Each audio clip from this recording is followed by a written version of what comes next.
Hey guys, it's Florin. Good to see you all. I know it's been a hot minute since I posted any kind of video, so thank you for clicking on this and seeing what I'm up to. If you might remember, the last two videos I posted were a long time ago. Back in October and November, I was interviewing for the flight attendant position for two major airlines. So fast forward to today. Today is March, I think, 10th. 11th, and I head to training on the 13th, 2 days from now.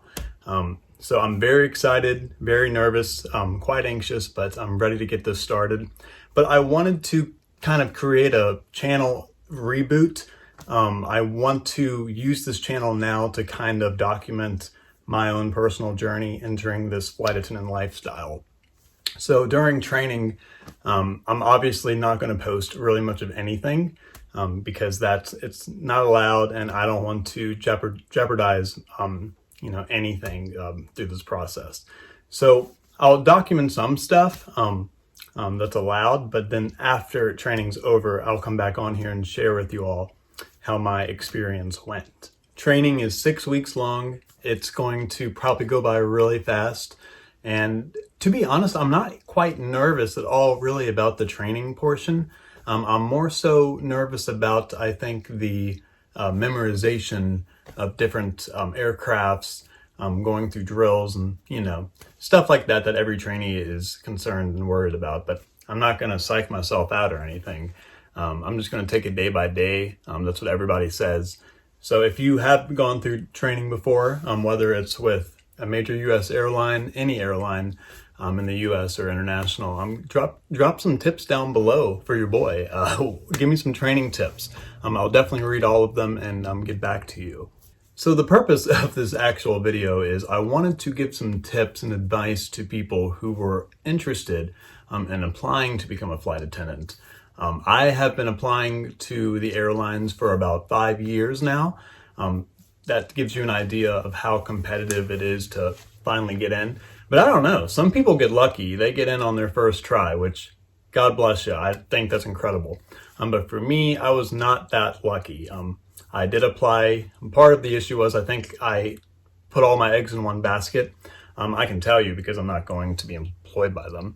I was applying to Delta for nearly 5 years, didn't make it every single year. I was like, oh man, what am I doing wrong?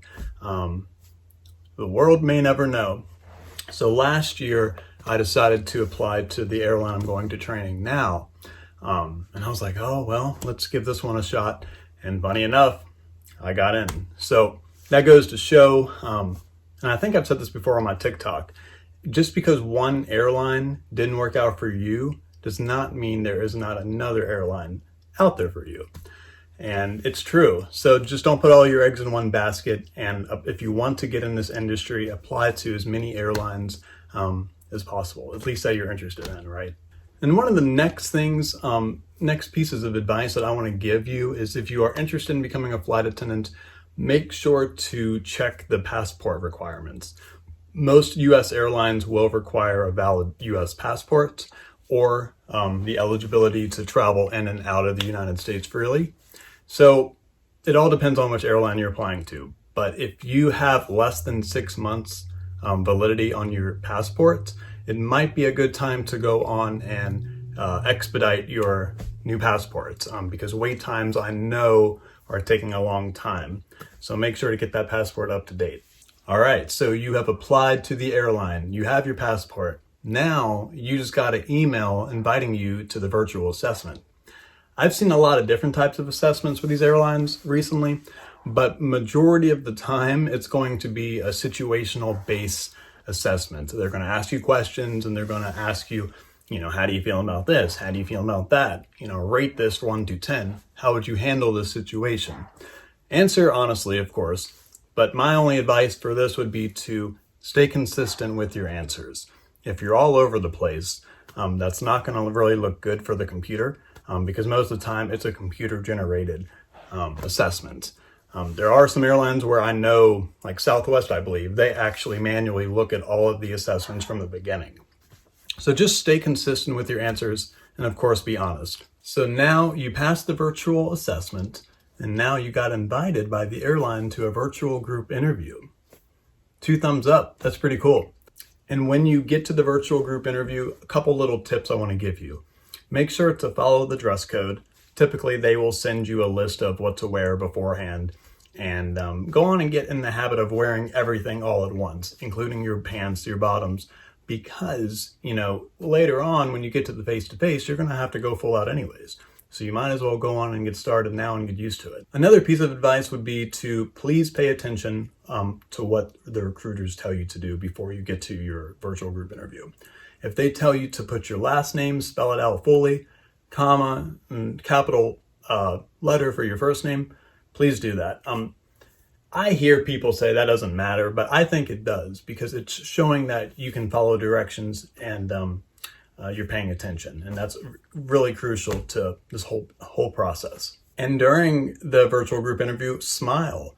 It sounds so simple. You hear it 1,000 times, but seriously, if you look mad at the world and you don't look very approachable, more than likely the recruiters are not going to favor you that well. I'm sorry, it's the truth.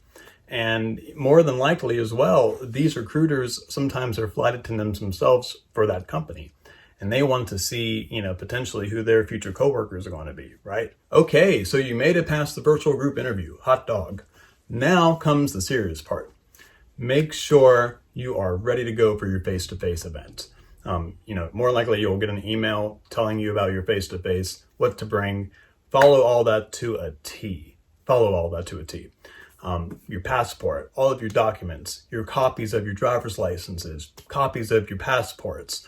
And what I suggest is bring everything in a nice little leather portfolio so you can keep everything with you right when you get to the interview slot time.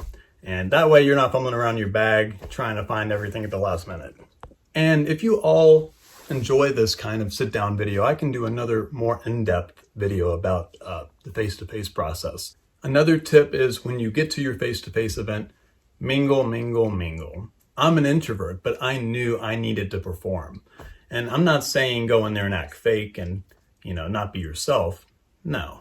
Go in there and try to find commonalities with other people. You'd be amazed the conversations you can pick up with somebody by introducing yourself. And, compliment somebody. If you like their sweater or their top, say something. I guarantee you they are just as nervous as you are. And you'll find if a couple of you guys get together and start talking to one another, everybody will kind of relax a little bit before they get into the interviews. So just something to think about. I could give probably another 100 tips for the interview portions of the flight attendant journey. So if you guys would like to see more of these types of videos, let me know. If you hate them, please go on and let me know so I'll stop this nonsense. But I really am excited to get this channel rebooted and kind of change the overall theme of this. This has been something I've been wanting to do for nearly 6 years. And I had the training on Wednesday. I'm really excited about it. Like I said, I won't be posting much, but I'll document a couple things here and there, some little update videos, and I really look forward to it. And if you haven't subscribed to my channel yet, what are you waiting on? Let's make 1,000 subscribers the goal, maybe by the end of summer. That'd be really cool. So thanks so much for watching. If you have any questions about any interviews for the flight attendant position, leave them down below, and I'll make a whole nother video about this whole process. Thank you guys, and we'll see you next time. Bye.